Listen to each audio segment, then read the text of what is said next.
কিন্তু ইসরাফ খরচ করার ক্ষেত্রেও হতে পারে।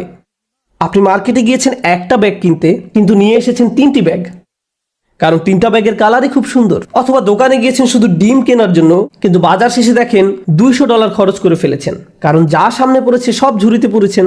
এটাও ইসরাফ। আপনার দরকার ছিল না, কিন্তু ভেবেছেন এখন দরকার নেই, পরে হয়তো লাগবে। ওইটা দরকার হতে পারে, এটা দরকার হতে পারে। এভাবে নিজেকে বুঝিয়েছেন আপনার এগুলো দরকার। এই কারণে কিছু মানুষ জিনিসপত্র অতিরিক্ত জমানোর সমস্যায় ভোগেন।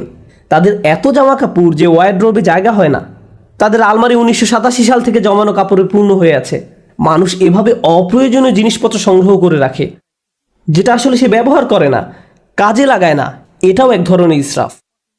আপনি বাসায় গেলে নিজেই বলতে পারবেন জিনিসপত্র জমিয়ে রাখার সমস্যায় ভুগছেন কিনা। যদি দেখেন এখানে সেখানে ছোটখাটো জিনিসপত্র পড়ে আছে, বুঝতে পারছেন না কোথায় রাখবেন, জানেনও না এটা আসলে কোন কাজে লাগে, মনে মনে ভাবেন এটা আসলে কি কাজে লাগে, এরকম যদি অনেক থাকে, সম্ভবত আপনি ইসরাফে